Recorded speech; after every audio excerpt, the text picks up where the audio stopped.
하나님의 말씀은 고린도전서 2장 10절로 14절 성령으로 고난을 돌파하라 이런 제목으로 말씀 봅니다.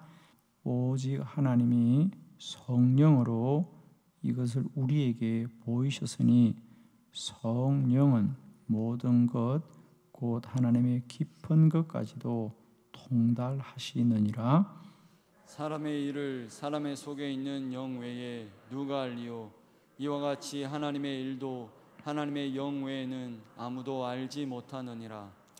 우리가 세상의 영을 받지 아니하고 오직 하나님으로부터 온 영을 받았으니 이는 우리로 하여금 하나님께서 우리에게 은혜로 주신 것들을 알게 하려 하심이라.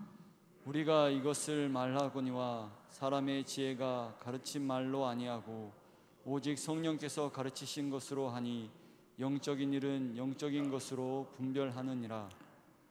육에 속한 사람은 하나님의 성령의 일들을 받지 아니하나니 이는 그것들이 그에게는 어리석게 보임이요 또 그는 그것들을 알 수도 없나니 그러한 일은 영적으로 분별되기 때문이라. 아멘. 할렐루야. 오늘 하루도 힘들고 어려운 날들이지만 성령으로 돌파하시기를 축원합니다. 오늘 저는 이 본문의 말씀으로 성령으로 고난을 돌파하라. 자, 우리 인생에 어렵고 힘든 문제가 있지만 우리는 그것을 돌파하고 이겨나가야 될 줄을 믿습니다. 특별히 우리의 삶 가운데 많은 고난들을 우리가 성령의 도우심으로 능히 이기고 또 견딜 수 있을 줄 믿습니다. 고린도 전서를 왜 기록했느냐? 우리가 잘 알다시피 사도 바울은 고린도 교회에서 목회를 하고 그 교회를 떠났었습니다. 그런데 그 교회에 문제가 있고 어려움이 있는 것을 듣고 그가 고린도 교회에 너희는 이렇게 하여서 여러분의 문제와 어려움을 잘 이겨내어라고 하면서 오늘 말씀입니다. 너희는 이 모든 일을 사람과 또 세상적인 것으로 알려고 하지 말고 꼭 부탁하는데 이 모든 것은 오직 성령으로 말미암아 알기를 원하고 영적으로 분별하기를 원하노라. 특히 고린도 교회는 이렇게 당파가 많았다 그랬습니다. 그래서 교회가 늘 하나가 되지 않고 늘 나는 바울파다, 나는 아볼로파다, 나는 무슨 파다라고 해서 교회가 하나 되어야 되는데 하나 되지 않고 서로 갈등하고 또 서로 잘못 알고 서로 대립하는 이런 어려움이 있습니다. 거기에 대하여 바울은 여러분은 이 모든 것을 사람으로 인하여 알지 마시고 꼭 부탁하기는 더 기도 많이 해서 성령으로 말미암아 알기를 원합니다. 성령으로 말미암아 알아야만이 우리는 하나님이 우리에게 알게 하시는 것을 알 수 있습니다. 자, 오늘 본문에 보면 이 10절에 오직 하나님이 성령으로 이것을 우리에게 보이셨으니 그래요. 하나님이 알게 했는데 우리는 왜 모르느냐? 하나님이 말씀을 하지 않은 것이 아니라 우리가 성령을 힘입지 않기 때문이지요. 자, 그러고 보면 여러분 오늘 본문에 가장 많이 반복해서 등장하는 말이 알게 하고 알게 하기를 원하고 성령이 알게 합니다. 자, 이제 그렇게 보시면 11절에도 사람의 일을 사람 속에 있는 영 외에는 누가 알리요? 이와 같이 하나님의 일은 하나님의 영 외에는 아무도 알지 못하느니라. 12절도 마찬가지죠. 오직 하나님의 영이 하나님께서 우리에게 은혜로 주신 것을 알게 하려 하심이라. 사랑하는 성도 여러분, 우리가 가장 힘든 건 뭐냐? 하나님의 뜻을 모르는 게 힘든 거죠. 그래서 우리는 자꾸만 왜 하나님이 말씀하지 않습니까? 왜 하나님이 알려주지 않습니까? 라고 하는데, 하나님이 말씀하지 않는 것이 아니라 우리가 영으로 말미암지 않기 때문에, 오직 육으로 말미암고 사람으로 말미암기 때문에 영의 일을 알지 못하는 거죠. 이제는 더욱더 성령 충만함으로 이 고난의 때에도 하나님의 뜻을 알기를 원합니다. 세상에 아무리 고난과 고통 가운데 있을지라도 하나님의 뜻을 아는 자는 그 고난을 다 이길 수 있습니다. 저는 축복하기는 특별히 우리가 이 코로나 바이러스로 가장 어려운 때를 보내고 있습니다. 저는 이 어려운 때에 우리가 더 기도하고 성령으로 충만하여져서 하나님의 뜻을 알기를 축원합니다. 하나님의 뜻을 알기만 하면 누구나 고난은 넉넉히 이길 수 있습니다. 저는 진실로 여러분 축복합니다. 여러분 모두의 오늘 하루도 성령으로 충만하게 하셔서 하나님이 우리에게 보이시고 알게 하시고 말씀하시는 것을 온전히 알아서 이 고난을 돌파하는 저와 여러분 되기를 원합니다. 우리가 코로나 바이러스라고 하는 이 어려운 때를 맞이하면서 가장 우리가 어려운 것을 서로 거리를 두어야 된다는 것입니다. 그리고 함께 만날 수 없다는 거죠. 그래서 우리가 참 어려워합니다. 모든 것, 그죠? 우리가 좀 가까이 만나야 되는데, 함께 모여야 되는데, 그것을 할 수 없기 때문에 우리가 어렵고 불편하고 또 힘든 시간을 보내고 있습니다. 그래서 어떻게 하면 우리가 이것을 극복할 수 있을까? 그죠? 그래서 우리가 직접 한 자리 만나서 보지 못하니까 이제 우리가 온라인으로, 그죠? 이렇게 가상의 공간에서도 서로 영상으로 보고 만나면서 이것을 우리가 좀 보충해 보려고 합니다. 그런데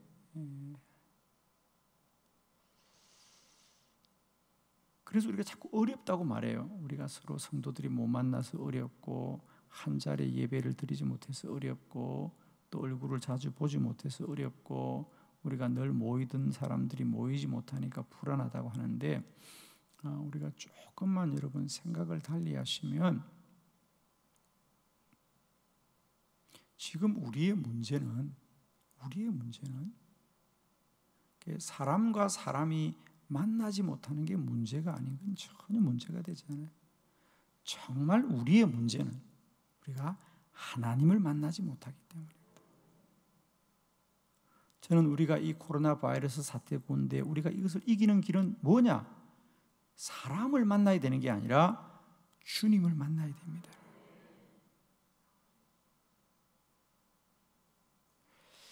사실 우리는 이제 이 코로나 바이러스로 인하여 이것이 무조건 우리에게 힘든 것만은 아니고요, 이런 어려움을 통하여 우리는 다시 한번 우리의 본질적인 것들을 돌아보게 됩니다. 돌아보게 됩니다. 사실 우리는 그동안 이 교회와 성도들에게 있어서 특별히 우리에게는 언제나 사람보다 주님이 먼저야 되고, 사람을 만나기보다 주님을 만나야 되고, 우리 안에는 사람으로 충만하기보다는 성령으로 충만하게 되셨어요. 그런데 우리는 그동안 사람이 많이 모이면 그게 우리가 성령 충만한 거라고 생각했고, 사람들이 많이 있으면 그게 좋은 것이라고 생각했습니다. 하나님은 이제 우리에게 우리가 그동안 간과하고 지나쳤던 것을 점검하게 하는 것이죠. 초대교회가 진실로 힘이 있었던 것은 사람이 많이 모여서 힘이 있는 것이 아니라 그들 속에 성령이 충만하여서 300년의 고난을 이기게 하는 겁니다. 저는 이 코로나 바이러스로 인하여 다시 한번 우리 한국 교회가 깊이 깨닫기를 원하는 것은 우리는 더욱더 성령으로 충만한 교회가 되어야 된다. 우리는 그저 사람만 많이 모이면 그게 잘 되는 거라고 생각했어요. 그런데 그건 아무것도 아닌 것을 이제 알게 되었잖아요. 그죠? 사랑하는 성도 여러분, 오늘도 우리는 함께 우리가 만날 수 없더라도 더 기도하여 각자의 자리에서 성령으로 충만하기를 축원합니다.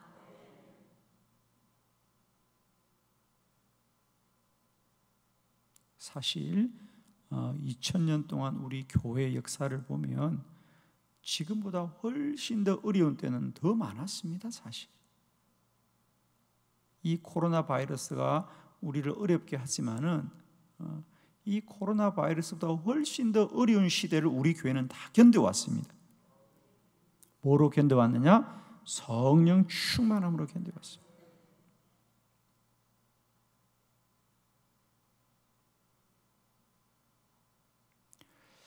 저는 지금 우리들의 가장 큰 노력은 뭐가 되어야 되느냐? 우리가 모이지 못하니까 우리는 자꾸만 상대적으로 그럼 어떻게 다른 방법으로 우리끼리 모일 건가를 생각하는데, 우리는 우리가 다시 어떻게 모일까를 더 염려하고 마음 써야 되는 것이 아니라 이제는 정말 어떻게 하면 성령으로 충만할까를 우리가 더 힘써야 된다.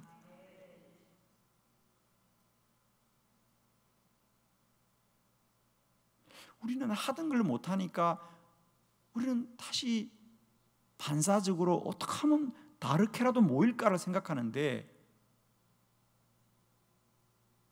정말 우리에게 필요한 것은 오늘 이 고린도전서 2장 10절로 14절의 말씀처럼 성령만이 하나님의 뜻을 알게 하시고 성령이 있어야만이 우리는 영의 일을 분별하게 된다는 거죠. 지금 우리는 사람이 함께 만나느냐 만나지 못하느냐, 사람과 가까이 있느냐 없냐가 아니라 날마다 때마다 우리의 모든 자리에서 성령으로 충만하고 성령으로 충만하고 성령으로 충만하고 더 충만하고 더 충만하고 더 충만하시기를 원합니다.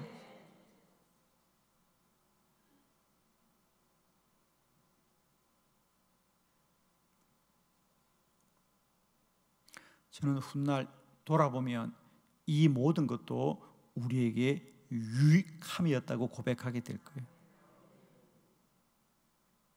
우리가 스스로 깨닫지 못하니까 하나님은 이런 불편하고 어려움을 통해서도 우리를 깨닫게 하시고 억지로라도 홀로 시간을 견디게 하는 거예요.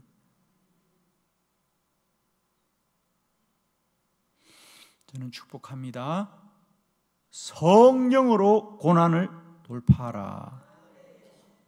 이 고난의 때에, 특별히 이 혼자 되는 이 때에 우리가 혼자 되기 때문에 하나님과 더 깊이 만나고 하나님의 음성에 귀를 기울이고 우리가 성령으로 충만한 은혜를 누리기를 원합니다. 성령으로 고난을 돌파하라. 지금은 사람이 더 무리를 많이 지어야만 고난을 이기는 것이 아니라 지금 우리 한 사람 한 사람이 성령으로 충만하여져서 이 고난을 잘 이기고 승리하기를 원하고 그리 하실 줄 믿습니다. 저는 오늘 성령으로 고난을 돌파하라고 사도 바울이 고린도 교회에 말씀하셨듯이 우리 성경에 고난과 환난의 때를 살던 사람들 중에 성령으로 고난을 이긴 사람들의 이야기를 몇 가지 소개하면서 우리가 이 고난과 환난의 때를 어떻게 성령 충만함으로 영으로 분별하여서 이 고난을 축복의 기회로 바꿀 수 있는지 우리 몇 사람의 이야기를 여러분에게 소개하려고 합니다. 첫 번째, 요셉의 이야기입니다. 요셉이 성령으로 꿈을 해몽하였습니다. 창세기 41장 38절을 합독합니다. 시작.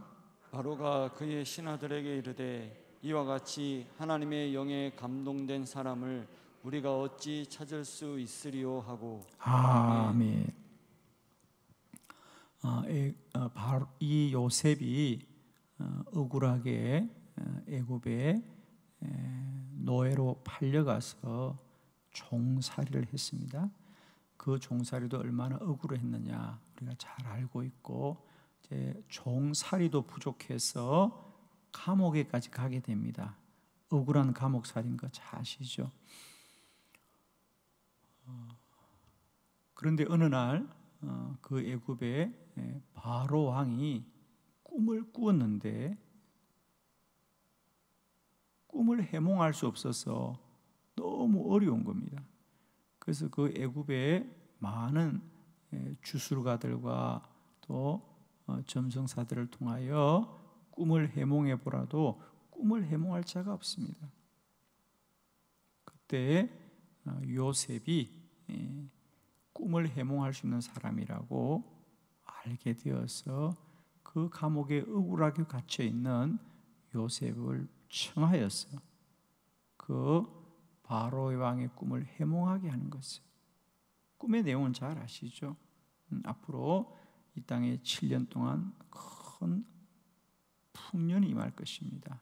모든 것이 넉넉하고 충분할 것입니다. 그러나 그때 우리는 양식을 잘 대비해 둬야 됩니다. 왜? 앞으로 7년 후면 큰 흉년이 올 겁니다.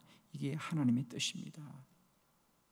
그러자 이 바로 왕이 너무 기뻐하면서 오늘 바로가 고백하는 말이 뭐냐 하면, 이와 같이 하나님의 영에 감동된 사람은 지금까지 우리가 보지 못했구나. 할렐루야. 요셉이 하는 그 일이 사람의 일이 아니라 하나님의 영으로 된 것을 바로의 왕도 알게 하는 겁니다. 지금까지 그 애굽에 똑똑하고 잘나고 훌륭한 사람이 그렇게 많았어도 아무도 하나님의 뜻을 알게 하는 자는 없었는데, 오직 성령으로 충만한 요셉이 하나님의 뜻을 알므로 말미암아 그 환난과 고난의 때 그는 억울하게 팔려가고 억울하게 감옥살이하고 아무도 그를 돕지 않지만 하나님의 영이 그와 함께 하셨어. 그는 그 종살이하고 노예살이하던 그 애굽 땅에서 총리가 된 줄로 믿습니다. 우리는 흔히 사람들이 도와주고 사람들이 지지해주고 사람들이 이끌어주고 사람들이 편들어줘야 무엇이 될 거라고 생각하는데, 애굽의 요셉이 어떤 상징입니까 여러분? 가족들이 다 버렸고 심지어 가족들은 요셉이 죽은 줄 알고 그 애굽에서 요셉을 도울 자는 아무도 없습니다. 요셉이 도와줬던 술시종장조차도 요셉을 잊어버리는, 그러나 하나님은 요셉을 기억하고 요셉은 오직 하나님의 영으로 충만해졌어. 세상이 알지 못하던 오직 하나님의 영으로 감동되어졌어. 바로왕의 꿈을 해몽해 줌으로 말미암아 그는 감옥에서 궁전으로, 노예에서 총리로 귀하게 쓰임받습니다. 사랑하는 성도 여러분, 누구나 인생에 이런 고난의 때가 있습니다. 억울한 날이 있습니다. 그러나 성령으로 돌파하라. 더 영으로 충만하여져서 하나님이 우리에게 알게 하시는 것을 영으로 알고 깨닫고 날마다 인도받는 저와 여러분 되기를 축원합니다. 두 번째 사람입니다. 다니엘이 성령으로 꿈을 해몽하였습니다. 다니엘서 2장 28절을 다 같이 합독합니다. 시작. 오직 은밀한 것을 나타내시리는 하늘에 계신 하나님이시니라. 그가 느부갓네살 왕에게 후일에 될 일을 알게 하셨나이다. 왕의 꿈 곧 왕이 침상에서 머릿속으로 받은 환상은 이러하니이다. 아멘. 두 번째 다니엘. 다니엘도 마찬가지죠.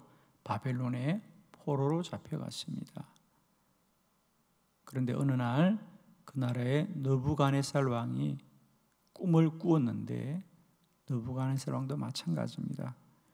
느부갓네살은 본인이 꾼 꿈을 알지도 못해요. 그죠? 꿈을 꾼 것 같은데, 그리고 그 꿈이 매우 중요한 것 같은데 꿈이 생각이 안 나요. 그죠? 그래서 역시 바벨론의 많은 점술가들에게 이 꿈을 좀 해몽해달라. 그때 바벨론이 어떤 나라입니까? 세계의 가장 강대한 나라입니다. 오늘로 비유하면 미국과 같은 나라죠. 못할 것이 없는 나라입니다. 그런데 왕이 지난밤에 꿈을 꾼 것을 아무도 알 수 없다는 거죠. 그러면서 오히려 그들이 말합니다. 왕이 꿈의 내용이라도 아시면 우리가 설명은 해드릴 수 있지만은 왕도 모르는 꿈을 알 자가 아무도 없습니다. 그러자 왕이 너무 힘들어서 앞으로 너희들이 이 꿈을 정녕 해몽하지 못하면 너희 모든 이들을 내가 다 죽이리라. 그 소식을 들었던 다니엘과 세 친구가 이 일을 두고 하나님께 간절히 기도합니다. 그들도 이 일을 해몽하지 못하면 죽음을 피할 수가 없는 겁니다. 그때 주의 성령이 다니엘에게 임하였더라. 그래서 다니엘이 왕 앞에 나아가서 제가 왕의 꿈을 해몽해 드리겠습니다. 그러면서 다니엘이 왕이 꿈을 꾼 내용은 이러한 겁니다. 아마 왕은 큰 신상을 보았을 겁니다. 그러면서 그 신상의 머리, 그 신상의 가슴, 그 신상의 넓적다리, 그러면서 우리가 금과 은과 또 철과 청동으로 된 것들을 말하면서 어느 날 그 신상이 다 무너질 것입니다. 이 꿈의 이야기는 앞으로 바벨론 왕국이 처할 모든 형편에 대하여 예언한 것이었고, 오늘 이 느부갓네살상이 이 다니엘의 꿈의 해몽을 듣고 역시 마찬가지입니다. 너무 놀라워하자 다니엘이 아닙니다. 오직 이 모든 것을 알게 하신 이는 하나님이십니다. 그래서 역시 다니엘도 그 바빌론의 노예로 잡혀왔지만 하나님의 영으로 성령으로 충만하여서 그때부터 다니엘은 그 바빌론에서 왕이 4번 바뀌어졌지만 다니엘은 언제나 그 나라의 지도자로서 존귀하게 되었습니다.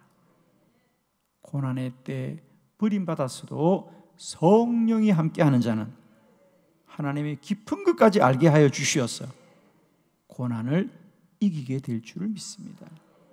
사랑하는 성도 여러분, 오늘도 우리가 더 기도하고 성령 충만하여 고난과 환난 중에도 일하고 행하시는 주님을 아셔서 이때를 원망하거나 불평하지 마시고 더욱더 성령 충만함으로 고난을 이기고 이 고난을 축복의 기회로 바꾸는 저와 여러분 되기를 원합니다. 이제 어떻게 하면 사람을 더 만날까를 생각하지 마시고요, 하나님을 더 깊이 만나고 사람들과 대화를 오래 하려고 그러지 마시고 하나님께 기도를 오래 해서 세상의 기쁨과 즐거움을 구하지 마시고 성령의 은혜를 구하는 저와 여러분 되길 바랍니다. 사람은 아무리 만나도 사람의 일밖에 모릅니다. 그러나 하나님을 깊이 만나고 만나면 하늘의 비밀을 알게 할 것이고요, 하나님의 뜻을 알게 될 줄 믿습니다. 저는 우리 한빛교회가 이 고난의 때 더 기도하고 더 기도하고 더 기도해서 더 성령 충만하고 더 성령 충만하고 더 성령 충만하기를 원합니다. 사람들은 이 어려운 때가 언제까지 계속될 거냐 말하지만 저는 이렇게 생각합니다. 이 어려운 때가 길어지면 길어질 만큼 더 기도하고 더 기도하고 더 기도해서 영이 깊어지지 않은 겁니다. 날마다 시간은 같은 날들이 아닙니다, 여러분. 그 날들을 어떻게 사느냐에 따라서 그날의 가치가 달라지는 것입니다. 우리가 어제 오늘 똑같이 예수 믿고 교회를 다니더라도 더 오래 기도하고 더 간절히 기도하고 더 성령으로 충만하면 날마다 복된 날이요 새로운 날들이요 하나님의 인도를 받게 될 줄을 믿습니다. 세 번째, 바울이 성령으로 환상을 보게 되었습니다. 사도행전 16장 9절입니다. 다 같이 시작. 밤에 환상이 바울에게 보이니 마게도냐 사람 하나가 서서 그에게 청하여 이르되 마게도냐로 건너와서 우리를 도우라 하거늘. 아멘. 오늘 본문의 말씀은 사도 바울이 오직 성령에 이끌려서 선교의 지경이 돌파되는 거죠. 지금까지 많은 복음 전도자들은 아무리 복음을 열심히 전해도 그들은 이 아시아에서 복음을 전했습니다. 베드로도 그렇고 야고보도 그렇고 요한도 그렇고 바울도 마찬가지입니다. 그 예루살렘과 이스라엘 주변에 거기서 조금 더 나가면 터키, 아시아 대륙입니다. 그들은 지금까지 아무리 열심히 전도하고 복음을 전해봐야 그 아시아 안에서 그들이 그냥 복음을 전한다고 생각한 거죠. 이게 사람의 생각입니다. 그런데 역시 바울도 이제 내가 다음 선교지를 어디로 할까? 바울의 생각은 아시아로 가야 되겠다, 비두니아로 가야 되겠다고 생각하지만 성령이 거기에 환상으로 너는 이 바다를 건너 마게도냐로 오너라, 마게도냐로 건너와 우리를 도우라 하거늘. 바울이 그것을 하나님의 뜻으로 깨닫고 순종하게 될 때 드디어 복음은 아시아 대륙을 돌파하여서 유럽으로 가게 되더라. 할렐루야. 그 당시 많은 전도자가 있었지만은 사도 바울은 성령으로 충만해져서 환상 보고 하나님의 음성을 듣고 하나님의 뜻을 깨닫게 되더란 거죠. 여러분, 우리가 똑같이 한 시대를 살지만은 그 시대를 어떻게 대처하느냐? 우리가 그런 말이 있잖아요. 아무리 훌륭한 목수라도 망치만 가지고 있는 목수는 모든 일을 망치로만 하려는 거예요. 그러나 우리가 집을 짓는 일에 톱도 있고 얼마나 좋은 연장이 많습니까? 그러나 망치만 가진 목수는 모든 것을 그냥 망치로만 하려는 거예요. 아무리 열심히 해도 망치질이고 아무리 노력해도 망치질이고 뭘 봐도 그 사람은 망치질밖에 없는 거예요. 왜? 가진 게 그것밖에 없으니까. 오늘 이 시대도 마찬가지입니다. 성도들의 손에 뭘 쥐고 있느냐? 그게 그 사람의 능력을 결정하는 거예요. 저는 우리의 손에 성령 충만해 있기를 원하고 두 무릎에 기도의 영으로 충만해서 우리가 자기 수준에서 세상을 보지 마시고 이제 나를 초월한 성령이 알게 하시는 걸 깨닫기를 원해요. 저는 정말입니다. 이 코로나 바이러스란 큰 환난을 당하면서 많은 교회와 성도들이 우왕좌왕합니다. 저는 생각드는 게 그거예요. 그래, 망치 하나만 가진 목수는 망치만 갖고 모든 문제를 해결하려고 그래. 물론 그것만 해도 잘해요. 신기하다 그러지. 그러나 우리가 조금만 생각해 보면 훨씬 더 좋은 연장들을 가지고 더욱더 훌륭한 집을 지을 수 있는 건데 망치 하나 가지고 일생을 사는 사람이 있어요. 저는 정말 축복합니다. 이제는 사람의 지식과 사람의 노력으로만 이 환난의 때를 지내지 마시고요, 성령 충만하십시오. 환상을 보시길 바랍니다. 꿈꾸고 주의 뜻을 알기로 원하였어. 하나님이 오늘도 우리의 지경을 넓히시고 우리에게 더 거룩하고 복된 일을 행하실 터인데, 이 환난의 때 사람을 만날 수 없다고 원망하지 마시고요, 더 깊이 기도하시고 각자의 자리에서 성령으로 충만하자. 성령으로 충만하자. 기억하십시오. 망치만 가진 자는 망치로만 세상을 살려고 해요. 인간의 지식을 가진 자는 그것만 가지고 세상을 살려고 합니다. 그러나 오늘 성경은 말합니다. 성령은 모든 것을 알게 하시니, 하나님의 깊은 것까지 알게 하시니, 이제는 우리는 연약하지만 성령으로 충만해져서 하나님의 깊은 것까지 알게 하시고 영의 일을 분별하시는 성령으로 말미암아 세상 사람들은 힘들고 어려운 이때가 주의 백성들에게는 하나님의 뜻을 붙들고 가는 은총의 시간이요 축복의 때가 되시기를 그리스도 예수의 이름으로 축원합니다. 기도하십시다.